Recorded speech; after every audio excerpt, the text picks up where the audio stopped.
नमस्कार सांग मैंने आपण समस्त मो स्टोरी चैनल स्वागत। चलतु कहानी शुणा कहल बौल किए तो बरर भाग 39 पूर्व भाग जदि शुणी ना जल्दी जल्दी शुणी नियंतु। कहानी शुणी सारी सब्सक्राइब करने को केबे भी भूलिबेनि सांग मैंने लाइक करेंगे हाइप करेंगे हिंदी स्टोरी चैनल को विजिट करंतु। बहुत सुंदर कहानी शुणु। कहानी शुणी सारी सब्सक्राइब करेंगे। एवं चलतु कहानी आग को बढ़िया। आकाश बाबू खूब स्नेह कहले से गोल्ड मेडल तो तमर जेबे मिलिबो तमको ही देदेवी आउ ता बदल रे मिठा तमे मते खुआई देबो। मिठा तमे मते खुआई देबो ना कौन कहूच बुझिल ना। रूपा भाबुथिला ता आकाश बाबू केते समझदार पिला सबु कथार समाधान तांको पाखरे अछि। रूपा हसी देई कहिला हौ ठीक अछि मिठा भी खुआई देबी आउ आउ कौन मो कहिबिनी आसिले कहिबी। खूब खुशी रे हसुथिला रूपा। आबे हठात घर भीतर को पशि आसिले राजेश्वरी देवी। कहा सह कथा होचु तू किए एबे तो पाखकू फोन करिछि। रूपा भयरे बिल्कुल जड़सड़ होई फोन रखु रखु कहिला शैलजा लो फोन रखुछि परे कथा हेबी आंटी को प्रणाम जणैबू। शैलजा फोन करिछि ताहले पचारिले राजेश्वरी देवी। डरी डरी जवाब देला रूपा हाँ मामा शैलजा परा।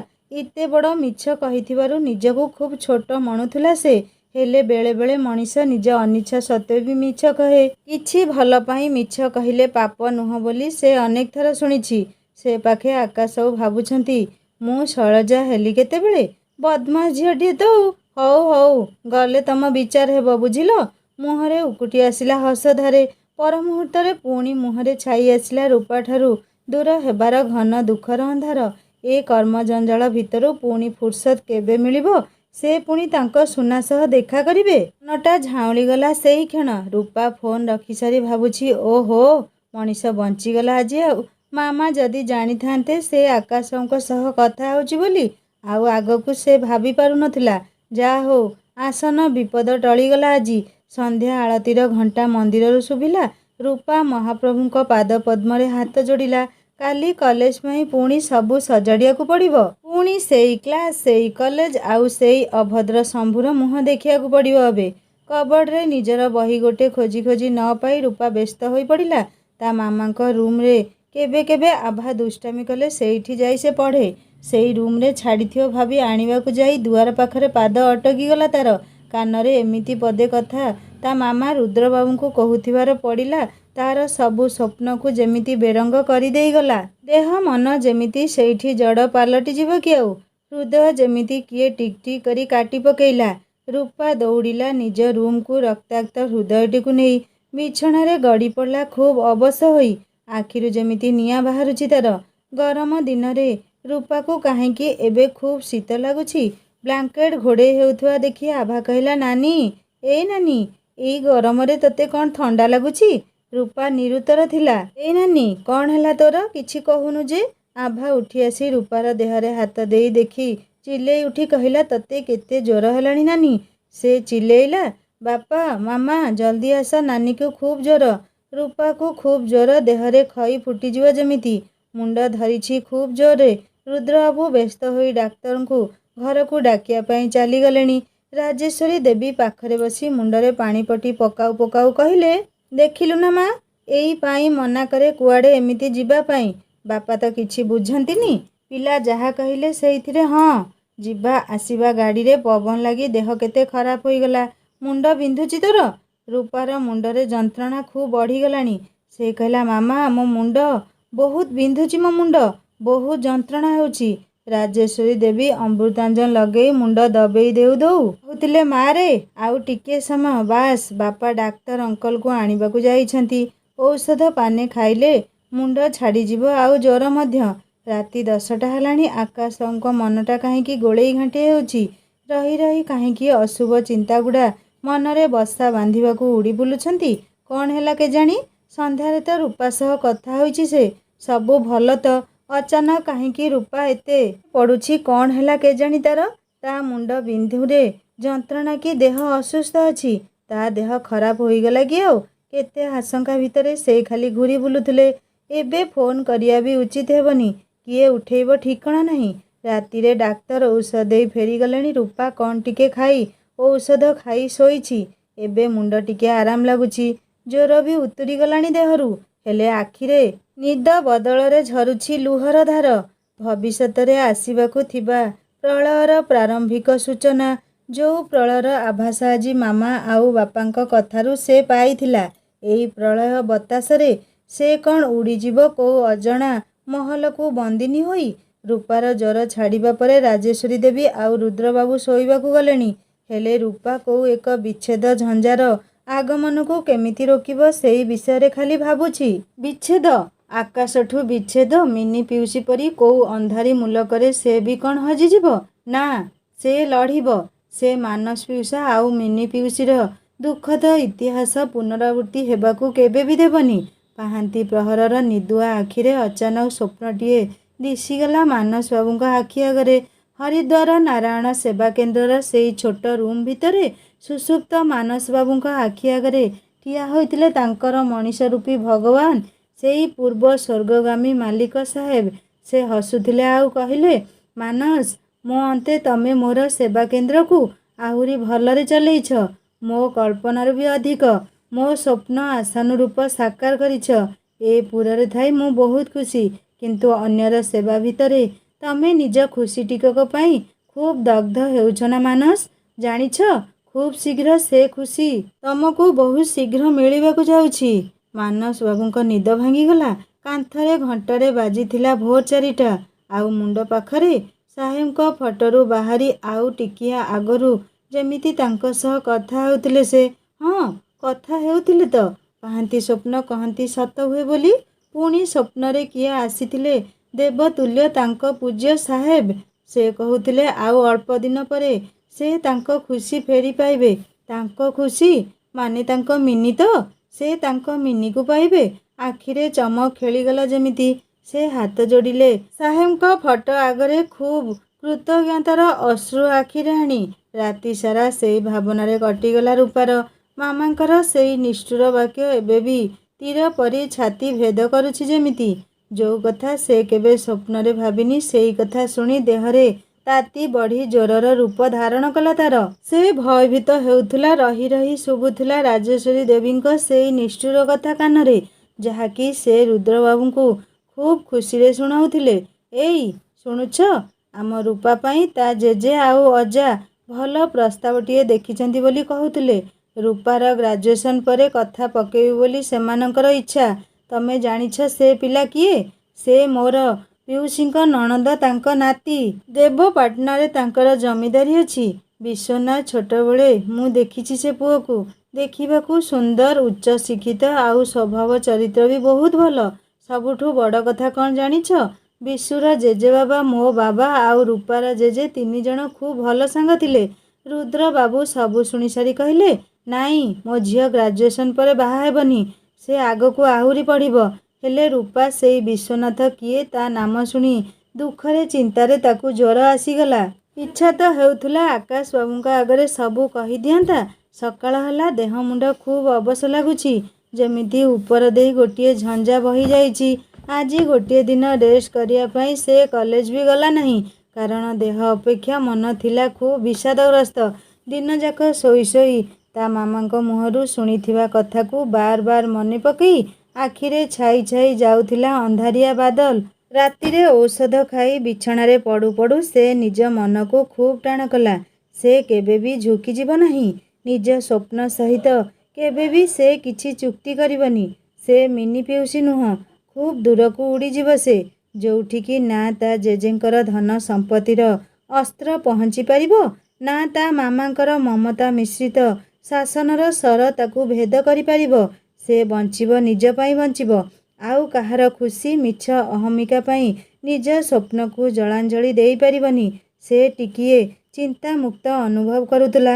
ମଣିଷ ନିଜକୁ ନିଜେ ଯଦି ଦୃଢ଼ ସଂକଳ୍ପ ନ ହୁଏ, ଅନ୍ୟ କେହି ବି ସାନ୍ତ୍ୱନା ଦେଇପାରିବନି ତାକୁ। ଗୋଟିଏ ଦୃଢ଼ ସଂକଳ୍ପର ଖୋଳପା ଭିତରେ ନିଜ ପ୍ରେମକୁ ସୁରକ୍ଷିତ ରଖି ସେ ଶୋଇବାକୁ ଚେଷ୍ଟା କରୁଥିଲା। ମନ ଏବେ ଚିନ୍ତାମୁକ୍ତ। ନିଦ ବି ଆସୁଥିଲା ଧୀରେ ଧୀରେ ତା ଆଖି କୋଣରେ। ନିଜର ଦୃଢ଼ ପ୍ରତିଜ୍ଞା ସହିତ ସକାଳଟା ବି ଖୁବ୍ ସୁନ୍ଦର ସତେଜ ଲାଗୁଥିଲା। ଉଦାସପଣିଆକୁ ଦୂରକୁ ଠେଲିଦେଇ କଲେଜ ବାହାରିଗଲା ରୂପା। କଲେଜରେ ପଶୁ ପଶୁ ଶମ୍ଭୁକୁ ଦେଖି ରୂପା ମୁହଁ ବୁଲେଇ ଯିବାକୁ ବସିଛି। ଶମ୍ଭୁ କହିଲା, ରୂପା, ହୃଦୟ କ'ଣ ଛୋଟ ବଡ଼, ଧନୀ ଗରିବ ପାର୍ଥକ୍ୟ କରିପାରେ? ରୂପା ଭାବୁଥିଲା ଆଜି ଅଚାନକ କ'ଣ ଏତେ ପରିବର୍ତ୍ତନ ୟାର? ବୃନ୍ଦାର ଔଷଧ ବୋଧହୁଏ କାମ ଦେଇଛି। ସେ ବୁଲି ପଡ଼ି କହିଲା, ନା, ମନ ହୃଦୟ ସିନା ଜାଣିପାରେନି ଏ ପ୍ରଭେଦ, ହେଲେ ନିଜ ବୁଦ୍ଧି ବିବେକ ଏସବୁ ଜାଣିପାରେ। ଏତିକି କହି ରୂପା ନିଜ ଲାବ୍ ଆଡ଼େ ଆଗେଇ ଯାଉ ଯାଉ ଭାବୁଥିଲା, ଶମ୍ଭୁ ଆଜି ଯାହା କହିଲା ମିଛ ନୁହେଁ। ଏ ହୃଦୟ କେବେ ଛୋଟ ବଡ଼ ଧନୀ ଗରିବର ପ୍ରଭେଦ ବୁଝିପାରେନି। ମନଟିଏ ଖୋଜେ ତାହାରି ପରି ମନଟିଏ, ହୃଦୟ ଖୋଜେ ହୃଦୟଟିଏ। ଯେମିତିକି ସେ ଆକାଶ ବାବୁଙ୍କ ମନ ପାଖରେ ହାରିଯାଇ ନିଜ ଅଜାଣତରେ ହୃଦୟ ଦେଇ ପକେଇଲା ତାଙ୍କୁ। ଆକାଶ ବାବୁ ତା ସୁନୟନ। ଏତେ ଦୁଃଖ ପରେ ବି ତାଙ୍କ କଥା ଭାବି ମୁହଁରେ ଖୁସିର ହସ ଚେନାଏ ଝଲକି ଉଠିଲା ରୂପାର। ଲାଭରେ ରୂପା ଆକାଶ ବାବୁଙ୍କ ଭାବନାରେ ମଜି ଯାଇଛି। ରାଧାକାନ୍ତ ସାର୍, ଆକାଶର ବାପା କହିଲେ, ରୂପା, ତମେ ଏ ଯାଏଁ ଏକ୍ସପେରିମେଣ୍ଟ କାହିଁକି ଆରମ୍ଭ କରିନ? କ'ଣ ହେଲା? ଦେହ ଭଲ ନାହିଁ କି ତମର? ରୂପା କୋଉଠି ପହଞ୍ଚି ଯାଇଥିଲା କେଜାଣି? ସେ ନିଜ ଭିତରକୁ ଫେରିଆସି ଭାବୁଛି, ସାର୍, ମୁଁ କ'ଣ କରିବି?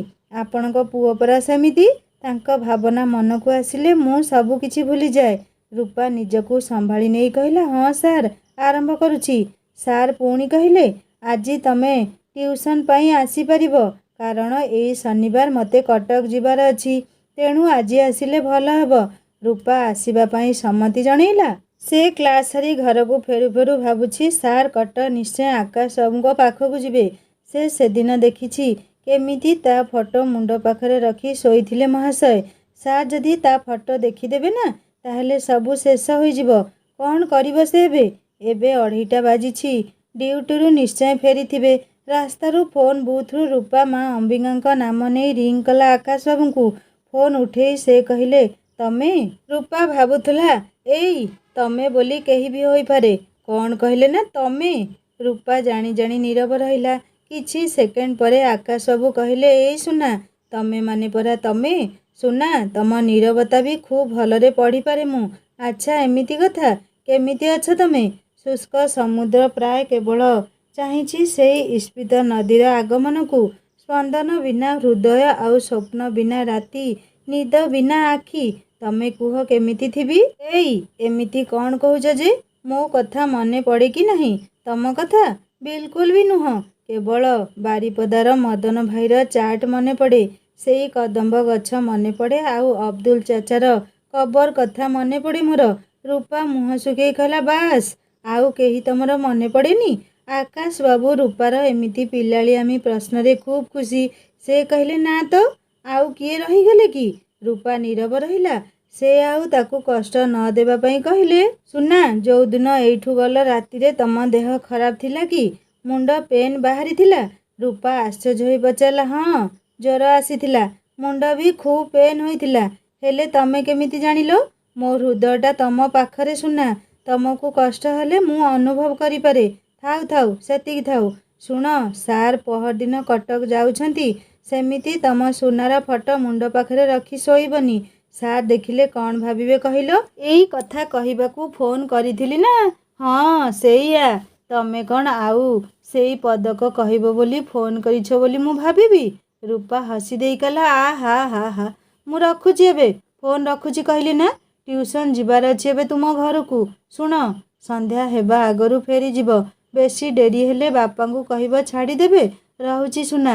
ଶୁଣ ଶୁଣ, କେବେ ଆସିବ? 2 ମାସ ଭିତରେ ମୁଁ ବାରିପଦା ଆସିଯାଇପାରେ। ହଉ, ରଖ ଫୋନ୍ ଏବେ। ରୂପା ଖୁବ୍ ଖୁସିରେ ଫୋନ୍ ରଖି ଘର ମୁହାଁ ଦୌଡ଼ିଲା। ଆଉ 2 ମାସ ପରେ ଆକାଶ ବାବୁ ତାହେଲେ ବାରିପଦା ଆସିଯିବେ। 2 ମାସ ପରେ ତ ଦୁର୍ଗା ପୂଜା ଆଉ ତା ଜନ୍ମଦିନ ବି। ହେଲେ ବାବୁ ମହାଶୟ ଏ ଯାଏଁ ତା ଜନ୍ମଦିନ କେବେ ଜାଣନ୍ତି ନାହିଁ। ମୁହଁରେ ବହଳ ଅଭିମାନ ଝଲକି ଉଠୁଥିଲା। ରୂପା ଟିଉସନ୍ ବାହାରିଗଲା। ଆଜି କଦମ୍ବ ଗଛ ମୂଳରେ ଛିଡ଼ା ହୋଇ ସେ ଆକାଶ ବାବୁଙ୍କୁ ଅନୁଭବ କରୁଥିଲା। ଏଇ ଗଛ ସବୁ ପ୍ରୀତି ପ୍ରତିଶ୍ରୁତିର ସାକ୍ଷୀ। ଖୁବ୍ ସୁଗନ୍ଧିତ ମଳୟ ବହୁଛି। ହଠାତ୍ କେହି ଜଣେ ପ୍ରଶ୍ନ କଲା, ଏଇଠି କ'ଣ ପାଇଁ ଛିଡ଼ା ହେଲ? ରୂପା ଚମକି ପଡ଼ିଲା। ପଛକୁ ଅନେଇ ଦେଖିଲା, ବତିଶ ଦେଖେଇ ଶମ୍ଭୁ ତାକୁ ଅନେଇଛି। ସେଇ କଦମ୍ବମୂଳ, ସେଇ କବରସ୍ଥାନ ତା ପ୍ରୀତିପୃଷ୍ଠାର ଜୀବନ୍ତ ସ୍ୱାକ୍ଷର ବହନ କରିଛନ୍ତି।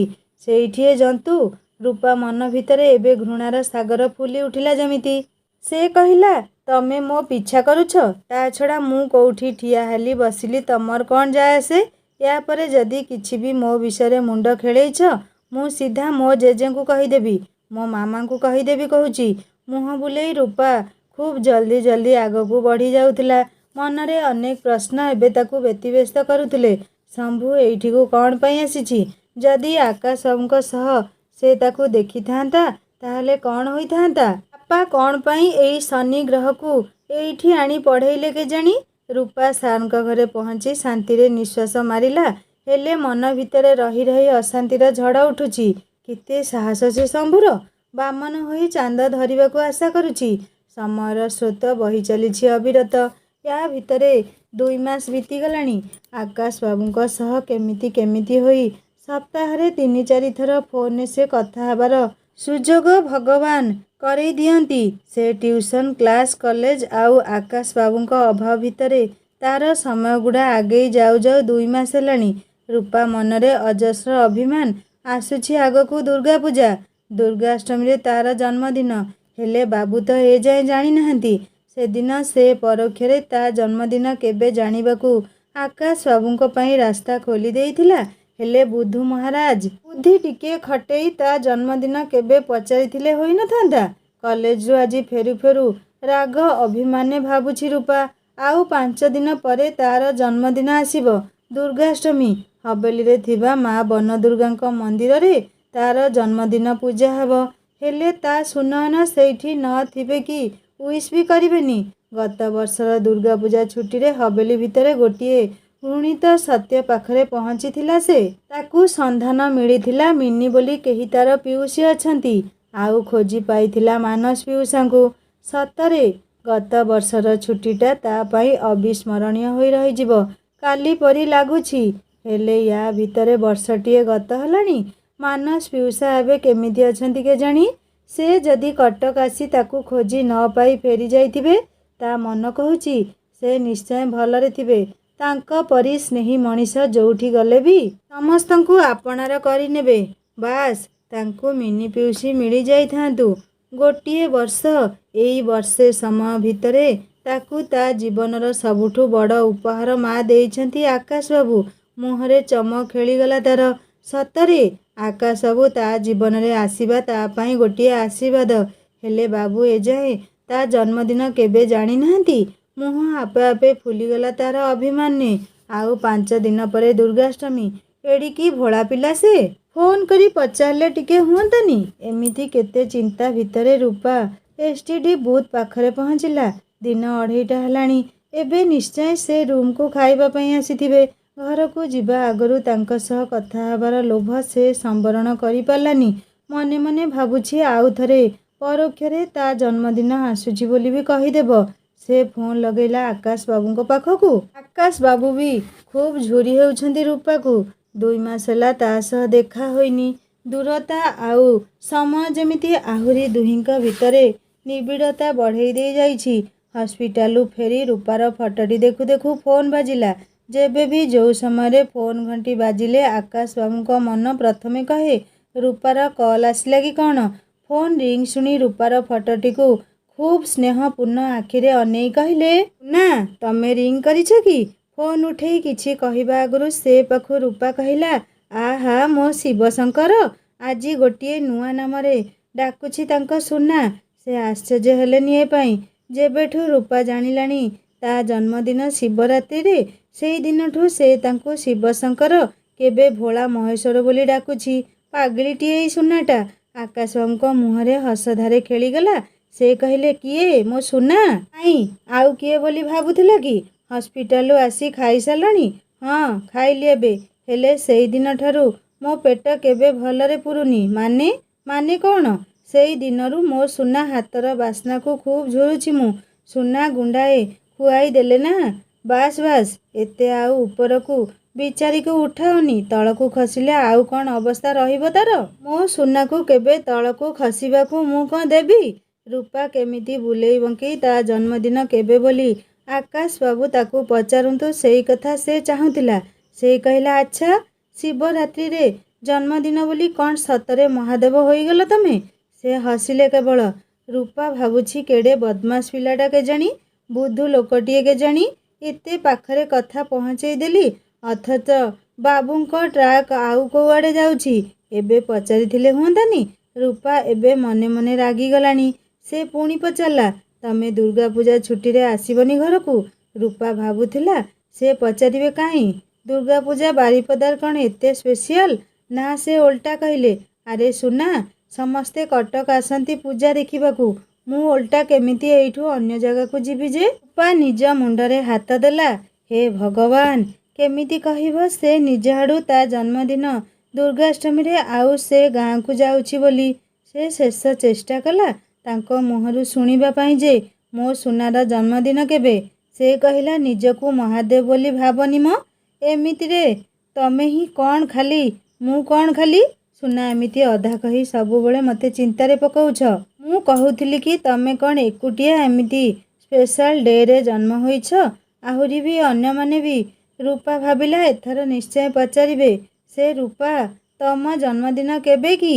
କିଛି ସ୍ପେଶାଲ ଡେରେ ପଡ଼େ? ହେଲେ ରୂପାର ଚିନ୍ତାରୁ ହେଲା ଓଲଟା। ସେ କହିଲା, ହଁ, ମୁଁ କ'ଣ ମନା କଲି? ଅନ୍ୟମାନେ ବି ସ୍ପେଶାଲ ଡେରେ ଜନ୍ମ ନେଉଛନ୍ତି। ରୂପା ଦେହରେ ରାଗ ଅଭିମାନ ଠୁଳ ହୋଇସାରିଲାଣି। ଆକାଶ ବାବୁ କ'ଣ କହିବାକୁ ଗେଲରେ ଡାକିଲେ ସୁନା। ରୂପା ତୁରନ୍ତ ରାଗିଯାଇ କହିଲା, ଛେନାଗୁଡ଼। ଆଉ ଧଡ଼ କରି ଫୋନ୍ ରଖି ଘର ମୁହାଁ ଦୌଡ଼ିଲା। ଆଉ କେବଳ ଭାବୁଛି, ଏତିକି ମଣିଷ ସତରେ କ'ଣ ଏତେ ବୁଦ୍ଧୁ ହୋଇପାରେ? ଘରେ ପହଞ୍ଚି ଯାଇଛି କୁଆଡ଼ୁ ଥିଲା ଆକାଶରେ କଳାହାଣ୍ଡିଆ ମେଘ ଘୋଟି ଆସିଲା। ଝରକା ଖୋଲି ରୂପା ପୁଣି ଥରେ ଆକାଶ ବାବୁଙ୍କ ଭାବନାରେ ଉଡ଼ିଗଲା ମେଘ ସବାରିରେ କୋଉ ଅଜଣା ମୁଲକକୁ। ଆଉ ଏଇ ଦୃଶ୍ୟ ଆଭାକୁ ଗୀତଟିଏ ଗାଇବାକୁ ବାଧ୍ୟ କଲା। ଜବ୍ ଚଲି ଥଣ୍ଡି ହବା, ଜବ୍ ଛାଇ କାଲି ଘଟା, ତୁମ୍ ୟାଦ ଆଏ ନା, ତୁମ୍ ୟାଦ ଆଏ। ରୂପା କିଛି ପ୍ରତିକ୍ରିୟା ଦେଲାନି ଆଭାର ଗୀତରେ। ଆଭା ମନେ ମନେ କହିଲା, ଆଚ୍ଛା, ନୋ ରିଆକ୍ସନ୍। ସେ ପୁଣି ଗୀତର ମୁଡ୍ ପରିବର୍ତ୍ତନ କଲା। ସେ ପୁଣି ଗାଇଲା, ରିମଝିମ୍ ଗିରେ ସାବନ। ତୁରନ୍ତ ରୂପା କହିଲା, ଚୁପ୍ କର ଆଭା, ସବୁବେଳେ କ'ଣ ଏମିତି ମଜା କରୁଛୁ? ପାଠ ପଢ଼ାରେ ମନ ଦେ ଟିକେ। ଆଭା ଗୁଣୁ ଗୁଣୁ ହୋଇ କହିଲା, ବାପରେ, ଆଜି ଏତେ ରାଗ ମୁଡ୍। ଆଉ ମୁଁ ଗୀତ ଗାଇଲେ କ'ଣ ହେବ ଯେ? ମଝିରେ ଗୋଟିଏ ଦିନ ବି ବିତିଗଲା। ଆଜି ଦୁର୍ଗା ପୂଜାର ଷଷ୍ଠୀ ଲଗ୍ନ। ଗତ ବର୍ଷ ଠିକ୍ ଅଷ୍ଟମୀ ଦିନ ହବେଲିରେ ଡେରିରେ ପହଞ୍ଚୁ ପହଞ୍ଚୁ ରୂପାର ଜନ୍ମଦିନ ଲଗ୍ନ ବି ଗଡ଼ି ଯିବାକୁ ବସିଥିଲା। ତେଣୁ ଏ ବର୍ଷ ରୁଦ୍ରବାବୁ ଷଷ୍ଠୀ ଦିନ ନିଜ ପରିବାର ସହ ହବେଲିରେ ପହଞ୍ଚିଲେ। ଛୋଟବେଳୁ ତ ରୂପା ନିଜ ହବେଲିରେ ମା ବନଦୁର୍ଗାଙ୍କ ପୂଜା ଏଇ ପାର୍ବଣ ଦେଖୁଛି। ହେଲେ ଏ ବର୍ଷ ଏ ପୂଜା କାହିଁକି ଖୁବ୍ ସୁନ୍ଦର ଆଉ ମନଲୋଭା ତାକୁ ଲାଗୁଛି କେଜାଣି। ଆଜି ଷଷ୍ଠୀ ପୂଜା। ବନଦୁର୍ଗା ମନ୍ଦିରରେ ଖୁବ୍ ଧୁମ୍‌ଧାମ୍‌ରେ ପୂଜାବିଧି ଚାଲିଛି। ମାଇକରେ ମନ୍ତ୍ର ପାଠରେ ଗାଁ ଦାଣ୍ଡ ଗଗନ ପବନ କମ୍ପି ଉଠୁଛି। ଗାଡ଼ିରୁ ଓହ୍ଲେଇ ରୂପା ମାଙ୍କ ମନ୍ଦିରରେ ପ୍ରଣାମ କରି ହବେଲି ଭିତରକୁ ଆଗେଇ ଗଲା। ଜେଜେମାଙ୍କୁ କୁଣ୍ଢେଇ ଧରି ଖୁବ୍ ଗେଲରେ କହିଲା, ଜେଜେମା, ଜେଜେମା, ମୋ ଜେଜେମା, କେମିତି ଅଛ ତମେ? ସେ ରୂପାକୁ ଗେଲରେ ନିଜ ଭିତରେ ଚାପି ଧରି ଖୁସିରେ କହିଲେ, ମୋ ମା'ଟା, ତୋ ବିନା ତ ହବେଲି ଶୂନ୍ୟ ଶୂନ୍ୟ ଆଉ ଖାଲି ଖାଲି ଲାଗେ। ଆଉ ମୁଁ କେମିତି ଥିବି କହ ମା ତୋ ବିନା? ରୂପା ଏବେ ବୃନ୍ଦା ସହ ଚାଲିଲା ଛାତ ଉପରକୁ। ଦୁଇ ସାଙ୍ଗ ଅନେକ ଦିନ ପରେ ପୁଣି ଥରେ ମନ ଖୋଲି କଥା ହେବାକୁ ଛାତ ଉପରେ ସେଇ ଶେଷ ମୁଣ୍ଡରେ ବସି ପଡ଼ିଲେ। ରୂପା ଆରମ୍ଭ କଲା, ବୃନ୍ଦା, ଗୋଟିଏ ବର୍ଷ କେମିତି ବିତିଗଲା ଜଣା ପଡ଼ିଲାନି। ଏଇପରି ଲାଗୁଛି ଯେମିତି ସେଇ ବନ୍ଦ କୋଠରୀ ଖୋଲିବା ଆଉ ମାନସ ପିଉସା ମିଳିବା। ହେଲେ ମାନସ ପିଉସା ଏବେ କେମିତି ଆଉ ମିନି ପିଉସୀ ମିଳିଲେ କି ନାହିଁ କିଛି ଜାଣିପାରିଲିନି ମୁଁ। ସାଙ୍ଗ, ବ୍ୟସ୍ତ ହୁଅନି, ମାନସ ପିଉସା ଏବେ ମୁକ୍ତ ଆଉ ଭଲରେ ଥିବେ ନିଶ୍ଚୟ। ହେଲେ ମ୍ୟାଡମ୍, ତମ କଦମ୍ବ ମୂଳିଆ ପ୍ରେମିକଙ୍କ କଥା କୁହ ଟିକେ ମୋତେ। କ'ଣ ଆଉ ଚାଲିଛି ଏବେ? ରୂପା ମୁହଁ ଶୁଖେଇ ପକେଇଲା। ଛାଡ଼ ସାଙ୍ଗ ତାଙ୍କ କଥା। ଝଗଡ଼ା ହୋଇଛି ଦୁହିଁଙ୍କ ଭିତରେ? ନା ନା, ସେ କୋଉ ଝଗଡ଼ା କରିବା ଶିଖିଛନ୍ତି ଯେ? ଜାଣିଛ ସାଙ୍ଗ, ମୁଁ ତାଙ୍କୁ ବାପାଙ୍କ ସାଙ୍ଗରେ ଯାଇ କଟକରେ ଦେଖା କରିଥିଲି। ତାଙ୍କ ଜନ୍ମଦିନ କେବେ ଜାଣିଛ? ମହାଶିବରାତ୍ରିରେ। ଆଚ୍ଛା, ସେ ତାହେଲେ କଦମ୍ବମୂଳିଆ କୃଷ୍ଣ ନୁହନ୍ତି? ସେ ତେବେ ହେଉଛନ୍ତି କୈଳାସପତି ଶିବ। ଆଉ ତମେ ତ ଦୁର୍ଗାଷ୍ଟମୀରେ ଜନ୍ମ ହୋଇଥିବା ମା ପାର୍ବତୀ। ଇସ୍, କି ଯୋଡ଼ି ମ, ଶିବଙ୍କୁ ପାର୍ବତୀ। ରୂପା ରାଗ ଆଉ ଅଭିମାନ ଭରା କଣ୍ଠରେ କହିଲା, ହେଲେ ସେ କୋଉ ଜାଣିଛନ୍ତି ଯେ? ଆଜି ଯାଏଁ ପଚାରିଲେନି ମୋ ଜନ୍ମଦିନ କେବେ ବୋଲି। ଏମିତିକି ପରୋକ୍ଷରେ ବି କହିଲି ମୁଁ, ମୋ ଜନ୍ମଦିନ କେବେ ବୋଲି ପଚାର। ନା, ସେ କୋଉ ପଚାରିଲେ ନା ଜାଣିଲେ। ପହରଦିନ ଦୁର୍ଗାଷ୍ଟମୀ ଆଉ ମୋ ଜନ୍ମଦିନ। ସତରେ ବୃନ୍ଦା, ତାଙ୍କୁ ଖୁବ୍ ମୁଁ ଝୁରି ହେବି ସେଦିନ। ହେଲେ ରାଗ ବି ଆସୁଛି ଖୁବ୍। ବୃନ୍ଦା ହସି ଦେଇ କହିଲା, ସେଇ ଦିନ ଝୁରି ହେବ କେବଳ, ହେଲେ ମୋତେ ତ ଲାଗୁଛି ମୋ ସାଙ୍ଗ ଏବେ ଏବେ ଖୁବ୍ ଝୁରି ହେଉଛି ତା ସୁନୟନ ବାବୁଙ୍କୁ। ରୂପା ହସି ଦେଇ କହିଲା, ସାଙ୍ଗ ସତ କହୁଛ ତମେ? ସେ ବାରିପଦାରେ ଥିଲେ ନା ସବୁ କିଛି ଭଲ ଲାଗେ। ବାରିପଦାର ସକାଳ ସନ୍ଧ୍ୟା ରାତି ସବୁ କିଛି ଖୁବ୍ ସୁନ୍ଦର ଲାଗେ। ଗଳିକନ୍ଦି କଲେଜ ଗଛଲତା ସବୁ କିଛି ଖୁବ୍ ମନୋରମ ଆଉ ଆକର୍ଷଣୀୟ ଲାଗେ। ସକାଳର ମନ୍ଦିରରେ ବାଜୁଥିବା ଭଜନ ଆହୁରି ମିଠା ଲାଗେ, ଆହୁରି ମଧୁର ଶୁଣାଯାଏ। ଆଉ ସାର୍ଙ୍କ ଘରକୁ ଟ୍ୟୁସନ୍ ଯିବା ବି ଗୋଟିଏ ଯେମିତି ସୁଖଦ ଯାତ୍ରା ପରି ଅନୁଭବ ହୁଏ। ଆଉ ସେ ନଥିଲେ ସବୁ ବେରଙ୍ଗ, ରାତି ଖୁବ୍ ଲମ୍ବା ଲାଗେ। ବିନିଦ୍ର ରାତିରେ ମନ ହୃଦୟ ଶଙ୍କାଗ୍ରସ୍ତ ହୋଇପଡ଼େ। ହେଲେ ବି ସେ ଯନ୍ତ୍ରଣା ଖୁବ୍ ମିଠା ଅନୁଭବଟିଏ। ସେଇ ବିରହ ନିଆଁରେ ଜଳିବାକୁ ବାର ବାର ମନ କହେ, ସତରେ ସାଙ୍ଗ ଏଇ ଭଲ ପାଇବା ଯେ ଏମିତିକା ଏକ ସୁଖ ଆଉ ମିଠା ଯନ୍ତ୍ରଣାର ଅନୁଭବ ମୁଁ ବର୍ଣ୍ଣନା କରିପାରିବିନି। ଖାଲି ଏତିକି ଜାଣିଛି ତାଙ୍କ ବିନା ମୋ ଜୀବନରେ କିଛି ଦ୍ୱିତୀୟ ଖୁସି ହିଁ ନାହିଁ। ବୃନ୍ଦା ଏକଲରେ ରୂପାର ସ୍ୱୀକାରୋକ୍ତିକୁ ଶୁଣୁଥିଲା।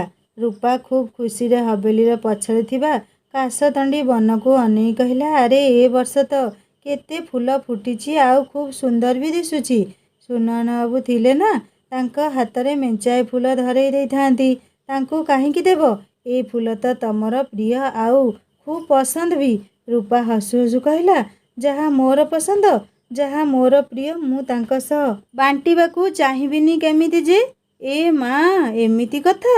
ଗତ ବର୍ଷ କହୁଥିଲ ନାଇଁ ସାଙ୍ଗ, ମୋର ଏ ସୁନ୍ଦର ଆଖିର ପ୍ରଶଂସକ କେହି ବି ମିଳିନାହାନ୍ତି, କାରଣ ମୁଁ ମହିଳା ମହାବିଦ୍ୟାଳୟରେ ପଢ଼ୁଛି।